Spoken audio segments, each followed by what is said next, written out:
এক রাকাত বলে কোনো নামাজ? আরে নগদ মিথ্যে। বলেন এক রাকাত বলে কোনো নামাজ? সুতরাং এক রাকাত কোনো বিতির? বিতিরের নামাজ 3 রাকাত। বিতিরের নামাজ বলে না, বিতিরের নামাজ কয় রাকাত? এক রাকাত কোনো নামাজ নাই। ওরে বাবা বললেন বিতির 3 রাকাত না 1 রাকাত? এই মারামারি আপাতবাদ। 1 রাকাত পড়লে আলহামদুলিল্লাহ, 3 রাকাত পড়লেও কি? ওরে সিটার! যে ইবনে আব্বাস রাদিয়াল্লাহু তাআলার কাছে এসে বলেছে, ইবনে আব্বাস আপনি তো বিতিরের নামাজ 3 রাকাত পড়েন, কিন্তু মুআবিয়া রাদিয়াল্লাহু তাআলা বিতিরের নামাজ 1 রাকাত পড়েন। আরে বুখারীর হাদিস। হযরত ইবনে আব্বাস বলেন লা বাস ইন্নাহু ফাকিহ, আরে কোনো সমস্যা নাই। মুআবিয়া রাদিয়াল্লাহু তাআলা ফকিহ সাহাবী, রাসূলুল্লাহ সাল্লাল্লাহু আলাইহি ওয়াসাল্লামের সংস্রবপ্রাপ্ত ফকিহ সাহাবী, তিনি যদি 1 রাকাত পড়েন কোনো সমস্যা নাই, কোনো আপত্তি করার দরকার নাই।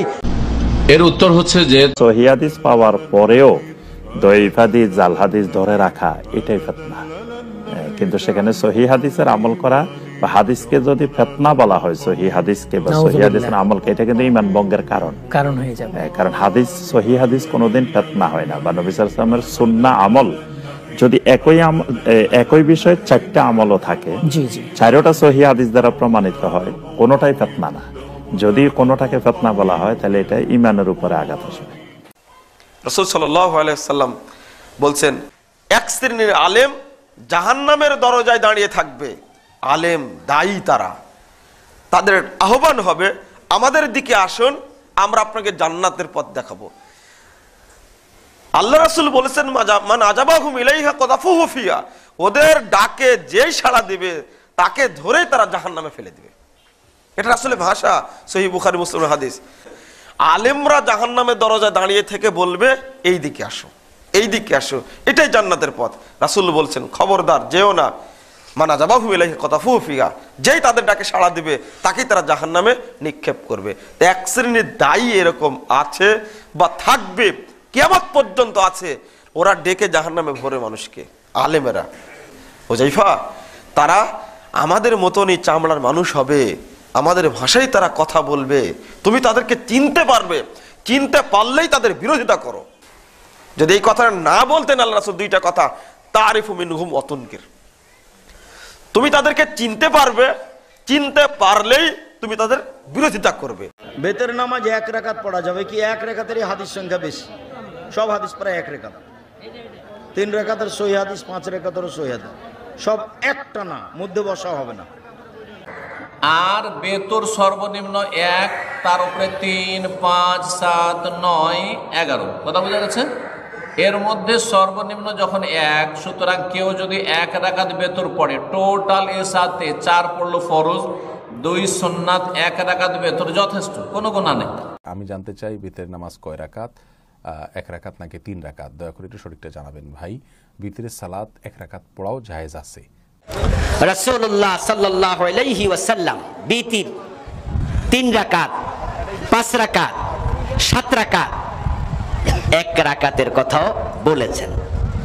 তো কেউ যদি 1 রাকাত বেতের পড়তে চান তাহলে সে কিভাবে পড়বেন আমি দেখিয়ে দিচ্ছি, খুব খেয়াল করে দেখবেন। প্রথমে কিবলামুখী হয়ে অন্তরে সংকল্প করতে হবে যে আমি এখন 1 রাকাত বেতের সালাত আদায় করব।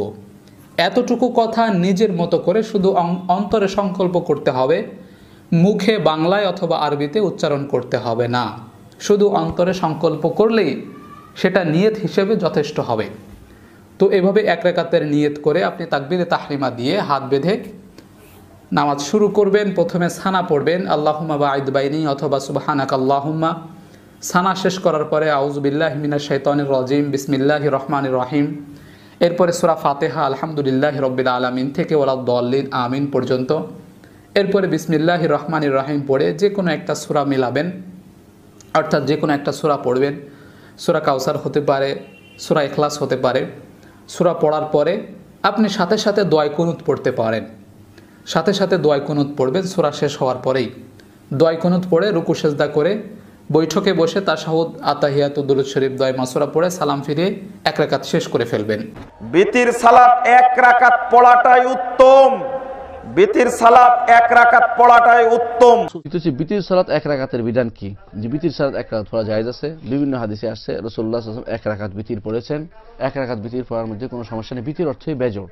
এক রাকাত পড়েন আর 3 রাকাত পড়েন আর 5 রাকাত পড়েন, 7 রাকাত পড়েন, 9 রাকাত পড়েন, 11 রাকাত পড়েন, কোনো কোনো 13 রাকাত পর্যন্ত আসছে।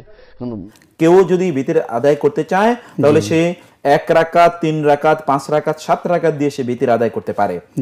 আচ্ছা, 1 রাকাত বিশিষ্ট বিতির নামাজের নিয়ম কি?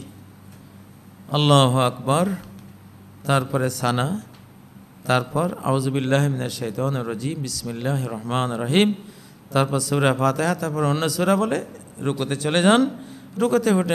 রুকু থেকে আল্লাহুম্মা হাদিনি ফীমান হাদাইত ওয়া আফিনি ফীমান আফাইত, কুনুত পড়ে সরাসরি সিজদায় চলে যান। এটা এক সূরত।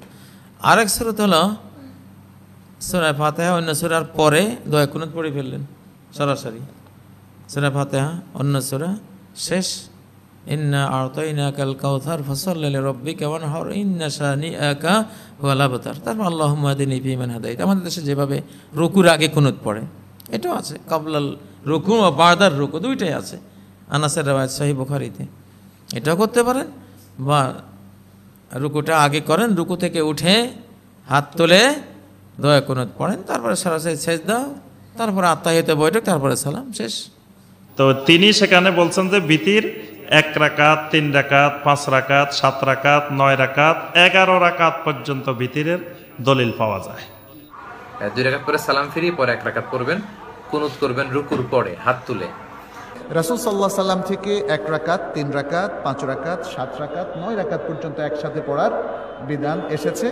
আর 1 রাকাত সালাত আদায় করবেন, তাকবীরে তাহরিমার পরে ইস্তিফতার দোয়া সানা পড়বেন, তারপরে সূরা ফাতিহা। সূরা ফাতিহার পরে উত্তম হচ্ছে সূরা ইখলাস পড়া, কিন্তু যে কোনো সূরা পড়লেই চলবে।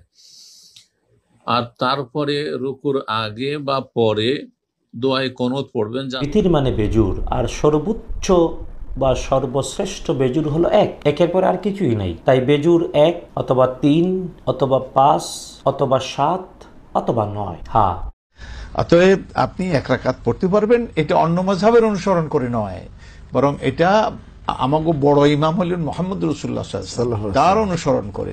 কাজে কোনো অসুবিধা নাই। কথা কি ক্লিয়ার না ভেজাল আছে?